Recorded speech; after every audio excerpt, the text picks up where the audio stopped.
Ketika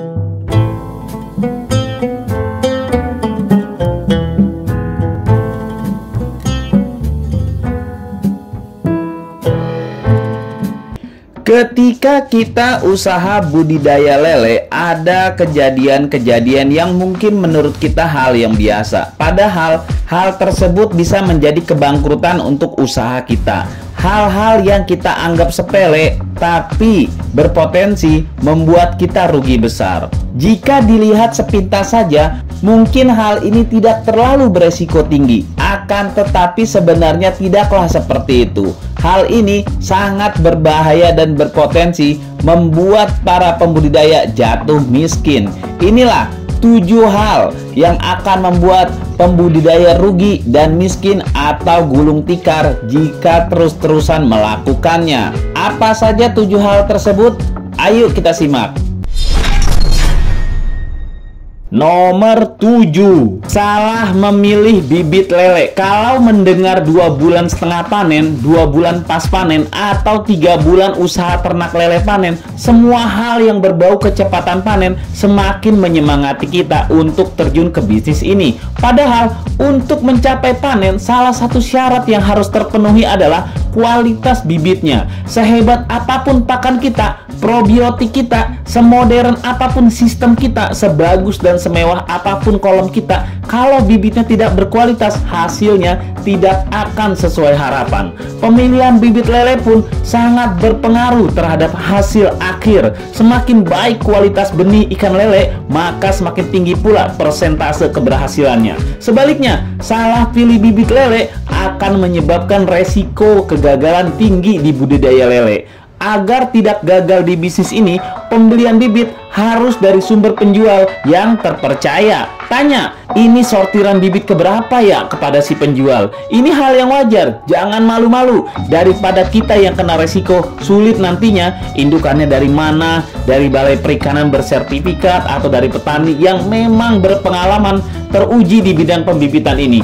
Penjual yang biasa menjual bibit dari hasil bibitnya ini selalu mencapai panen atau enggak? Ikutlah kita ke sana membeli bibitnya. Jangan asal beli bibit di pasar-pasar tidak jelas. Lihat, asal lihat ukuran 78 cm misalnya langsung dibeli hanya karena ingin cepat memulai usaha. Kita semua paham kalau lele tidak akan besar serentak. Begitu juga usia bibit.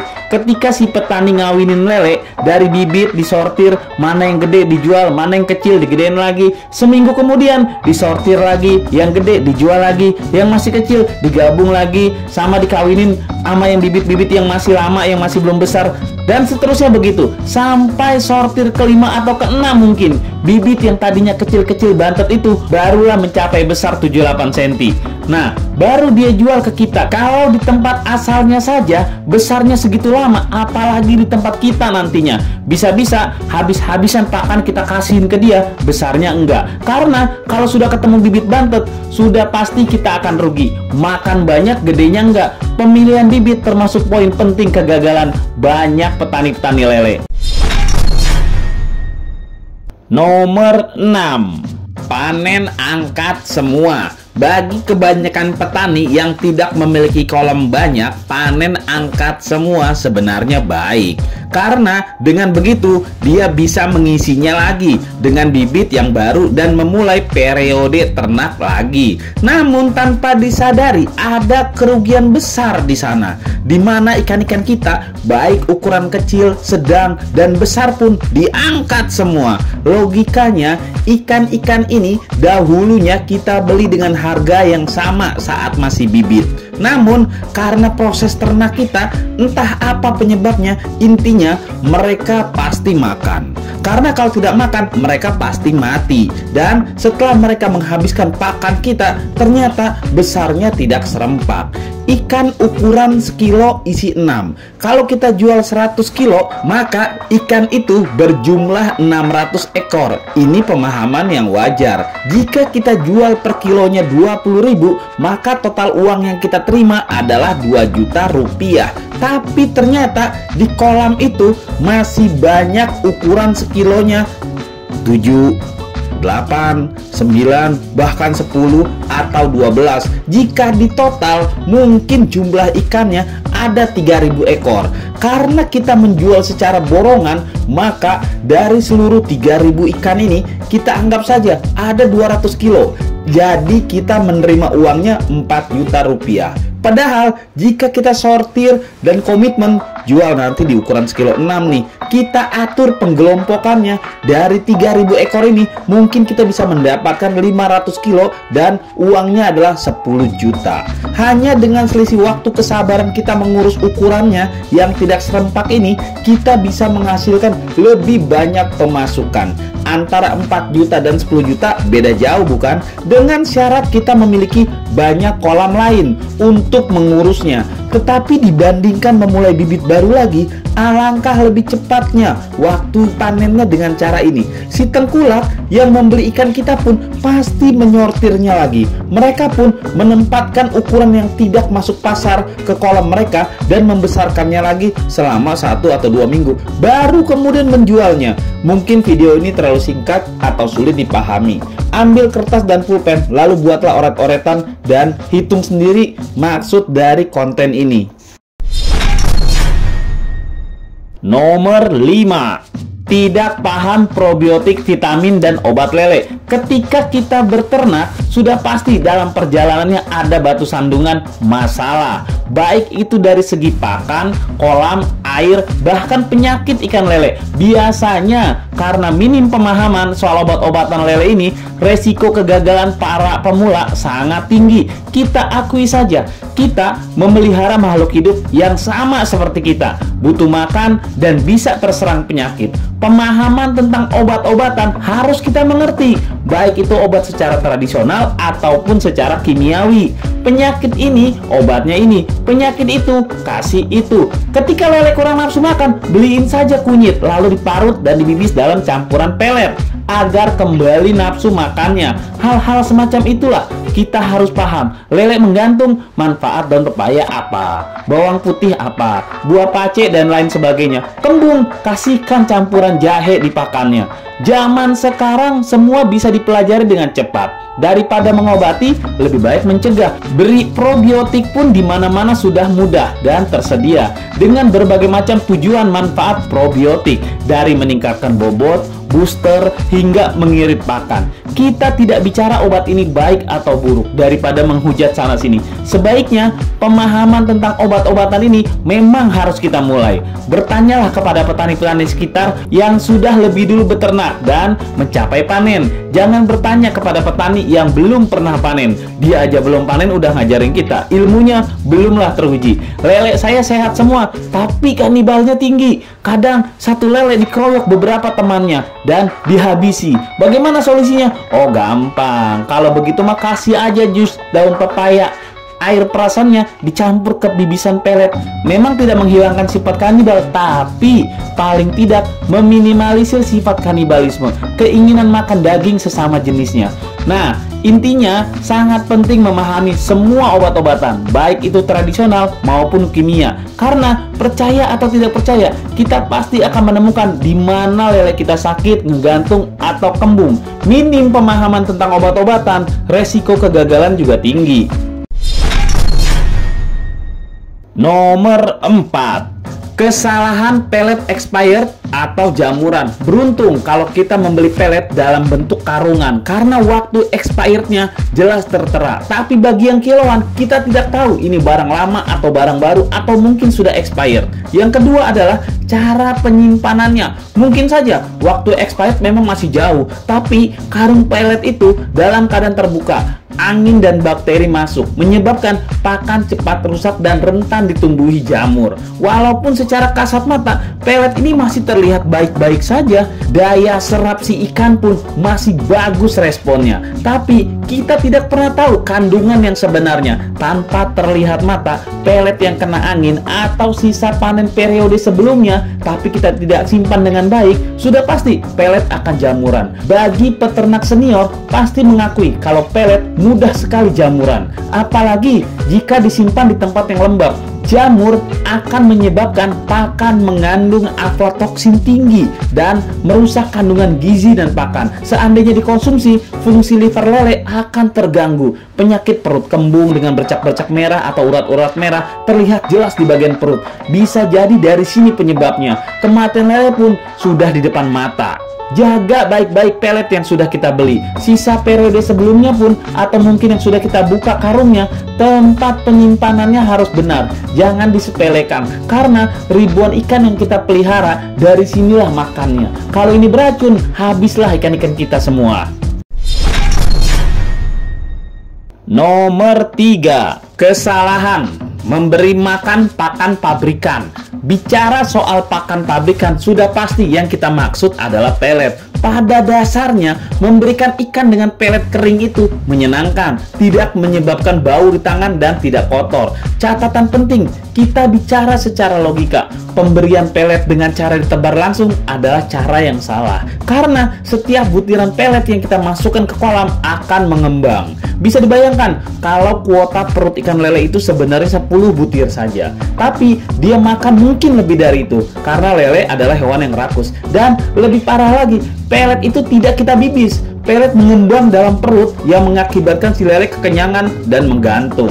Jadi pokok permasalahannya di sini adalah pelet yang mau kita berikan kepada lele harus dibibis terlebih dahulu. Direndam sedikit air agar mengembang. Meskipun hal ini malas dilakukan oleh para peternak senior, padahal ini penting. Terkecuali pelet yang kalian berikan ini bukan di waktunya mereka makan, hanya sekedar iseng di luar jam makan. Sesekali tidak sampai kenyang atau tidak sesuai takaran, mungkin memberikan pelet secara langsung seraup dua raup tidak masalah. Ingat, pakan lele gampang sekali mengembang di air. Karena hal itu, jangan menabur pelet lele yang akan mengembang ke kolam, karena bisa mengakibatkan lele menggantung dan mati dalam keadaan perut membengkak. Ada banyak trik dalam hal membibis pakan pelet ini. Ada yang hanya memberikan percikan air hangat, ada yang memberikan larutan probiotik, ada juga yang memberikan jus papaya agar meminimalisir kanibalisme.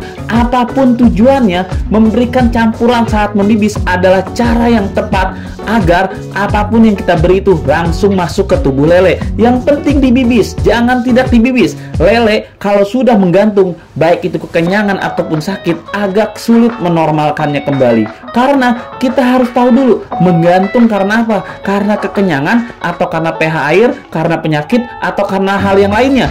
Ingat, lele menggantung dekat dengan kematian. Kesalahan tidak membibis ini bisa berakibat gagal usaha. Nomor 2, ikan lele besar dengan ikan lele kecil digabung. Biasanya karena terbatas lahan kolam atau memang situasi dan kondisi yang mengharuskan hal itu terjadi. Untuk yang pemula, karena terlalu bersemangat ternak, beli bibit kebanyakan atau kualitas bibit yang berbeda-beda. Dari penjual A cepat gede, dari penjual B biasa saja, dari penjual C lama gedenya. Dibuang sayang karena pakai modal. Akhirnya karena terbatas jumlah kolam, ikan pun digabungkan. Untuk yang seniornya gimana? Bisa saja karena siklus panen, biasa kapan bibit masuk, kapan panen keluar. Sirkulasi seperti itu tiba-tiba mendapatkan bibit banter tanpa disangka-sangka. Karena kolam terbatas, terpaksa yang besar dan yang kecil selisih 1-2 poin. Udah gabungin aja. Catatan penting di sini adalah menyatukan ikan lele berukuran besar dengan ikan lele berukuran kecil merupakan satu kesalahan fatal. Dengan sifat dasar ikan lele di mana mereka adalah hewan kanibal, sehingga apabila ikan lele berukuran besar disatukan dengan ikan lele berukuran kecil, maka ikan lele berukuran besar akan memakan ikan lele yang kecil. Hal ini tentu saja akan merugikan peternak ikan lele karena jumlah ikannya akan berkurang secara drastis. Tidak perlu menyalahkan si penjual bibit. Pasti nih waktu pengiriman angkanya tidak sesuai pesanan atau semacamnya. Besar makan kecil dalam dunia rimba sudah pasti ada. Apalagi lele adalah kanibal sifatnya. Ukuran 78 digabung dengan ukuran 89. Alasannya, mungkin sepele, hanya beda 1-2 poin saja. Tapi bagaimana kalau yang ukuran 9 memakan yang ukuran 7? Serentak, yang ukuran 7 habis. Dan itu sudah pasti mengurangi jumlah ikan kita. Apapun alasannya, jangan menggabungkan ikan yang ukurannya berbeda, karena itu akan berdampak buruk dan bisa bangkrut. Usaha lele kita nih, kalau dari segi kuantitasnya saja kita sudah kehilangan banyak, lalu apa yang akan kita panen nantinya? Nomor 1. Kesalahan pakan alternatif jeroan dan ayam tiren. Semakin kecil pengeluaran kita untuk memberi pakan, maka di hasil panennya nanti sudah pasti untung kita semakin besar.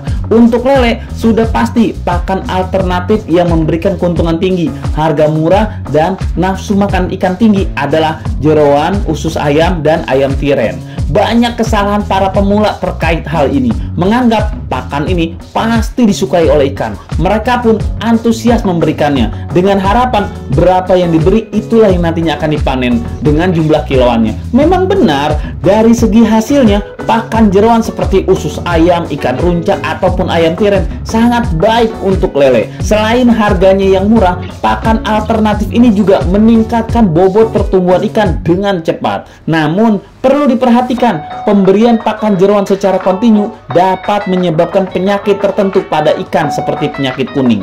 Hitungan hari saja, ikan lele yang sudah menguning tubuhnya sudah pasti mati.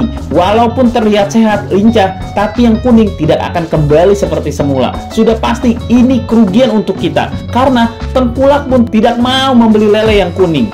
Masalah kedua adalah kualitas air. Sisa-sisa pakan alternatif yang terlarut di air akan menjadi amoniak. Sudah pasti untuk yang menggunakan kolam beton, semen, dan terpal harus jeli melakukan pergantian dan sirkulasi airnya. Kalau tidak, lele akan menggantung dan mudah terkena penyakit. Masalah lainnya adalah bagi yang menggunakan pakan alternatif ini, resiko kolam bau yang mungkin akan membuat pembeli enggan atau harga lele kita jatuh nantinya.